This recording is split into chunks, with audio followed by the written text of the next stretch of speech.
नमस्कार। यूपीएससी ने 17 अगस्त को लेटरल एंट्री के जरिए 45 पदों पर भर्ती का नोटिफिकेशन जारी किया था। केंद्र सरकार के निर्देश पर अब यह विज्ञापन वापस ले लिया गया है। लेटरल भर्ती के आदेश में आरक्षण का प्रावधान न होने के चलते विपक्षी नेताओं ने इसका खुलकर विरोध किया था। वहीं बीजेपी ने कांग्रेस पर ढोंग करने का आरोप लगाते हुए कहा है कि यूपीए सरकार ने ही लेटरल एंट्री का प्रावधान विकसित किया था। अब केंद्र के मंत्रियों की ओर से बताया गया है कि प्रधानमंत्री नरेंद्र मोदी के निर्देश पर यह नोटिफिकेशन वापस लिया जा रहा है।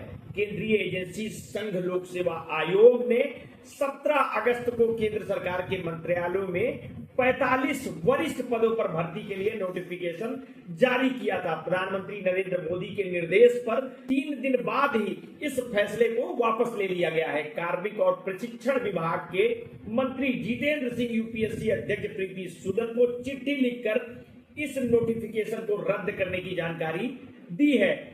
लेटरल भर्ती के आदेश में आरक्षण का प्रावधान न होने के चलते विपक्षी नेताओं ने इसका खुलकर विरोध किया था। लोकसभा में विपक्ष के नेता राहुल गांधी ने इस आदेश के जरिए एससी, एसटी और ओबीसी का हक छीनने का आरोप लगाया था। समाजवादी पार्टी के अध्यक्ष अखिलेश यादव ने इस कदम के जरिए बीजेपी पर अपनी विचारधारा से जुड़े लोगों को पिछले दरवाजे से यूपीएससी में पहुंचाने का आरोप लगाया था। बहुजन समाज पार्टी की राष्ट्रीय अध्यक्ष मायावती ने इस आदेशों को गैर कानूनी और असंवैधानिक बताया था। आजाद समाज पार्टी काशीराम के अध्यक्ष चंद्रशेखर आजाद ने भी इसका विरोध किया था।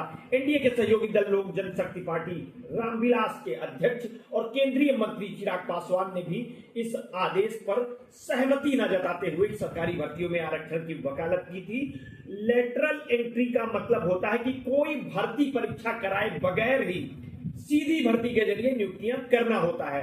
राज्य और केंद्र सरकारें विभिन्न सरकारी पदों पर अफसरों की नियुक्तियों के लिए परीक्षाएं आयोजित करवाती है। कई चरणों के बाद चुने हुए अभ्यर्थियों को अलग अलग पदों पर नियुक्तियां दी जाती हैं। इस घटनाक्रम पर सबसे बड़ा विवाद आरक्षण न मिलना ही बताया जा रहा है। रिपोर्ट्स के अनुसार केंद्र सरकार ने इस मामले पर 24 जुलाई को लोकसभा में जवाब देते हुए बताया कि एकल पद पर नियुक्तियों में आरक्षण लागू नहीं होता है, यानी जहां भी पदों की संख्या 3 से कम होगी वहां आरक्षण लागू नहीं होगा। सरकार ने जिन जिन अलग विभागों में भर्तियां निकाली थी वहां पदों की संख्या 3 से कम थी, इसलिए उन पर आरक्षण का नियम लागू नहीं हुआ। इसके अलावा भर्तियों में विशेषज्ञता को ज्यादा महत्व दिए जाने और कम समय के लिए भी भर्तियां किए जाने की वजह से भी आरक्षण न दिए जाने का तर्क दिया गया था। यूपीएससी चेयरमैन को लिखी गई चिट्ठी में डीओपीटी के मंत्री जितेंद्र सिंह ने इस फैसले को रद्द करने के कारणों के बारे में लिखा है। साथ ही उन्होंने ये भी रेखांकित किया है कि लेटरल एंट्री के जरिए लोगों की सीधे नौकरी पर लाने का समर्थन साल 2005 में बने दूसरे प्रशासनिक सुधार आयोग ने किया था, जिसके अध्यक्ष वीरप्पा मोइली थे। इसके अलावा साल 2013 में छठे वेतन आयोग ने भी ऐसी ही बात कही थी। इसके पहले और बाद में भी कई अधिकारियों को लेटरल एंट्री के जरिए सीधे नौकरी पर रखा गया था। कानून मंत्री अर्जुन मेघवाल ने भी कांग्रेस के आरोपों का जवाब देते हुए कहा था कि 1976 में पूर्व प्रधानमंत्री मनमोहन सिंह को लेटरल एंट्री के जरिए ही वित्त सचिव नियुक्त किया गया था। जितेंद्र सिंह के पत्र में आगे लिखा गया है कि प्रधानमंत्री नरेंद्र मोदी का मानना है कि सरकारी नौकरियों में आरक्षण हमारे देश में सभी को बराबरी का हक दिलाने के लिए भी बहुत जरूरी है। उनका दृढ़ विश्वास है कि इस तरह से लोगों को लाने की प्रक्रिया हमारे संविधान में निहित समानता और सामाजिक न्याय के सिद्धांतों के अनुरूप ही होनी चाहिए, खासकर आरक्षण के संबंध में। केंद्रीय मंत्री अश्विनी वैष्णव ने सोशल मीडिया प्लेटफॉर्म एक्स पर लिखा है कि माननीय प्रधानमंत्री जी का हमेशा से सामाजिक न्याय में दृढ़ विश्वास रहा है। उनके कामों से समाज में सबसे कमजोर वर्गों का कल्याण हुआ है।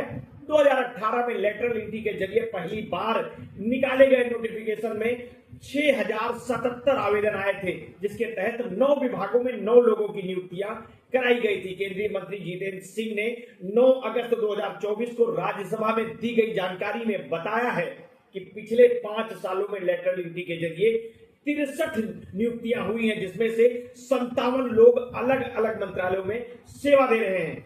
आपने अगर अभी तक हमारे इस चैनल को सब्सक्राइब नहीं किया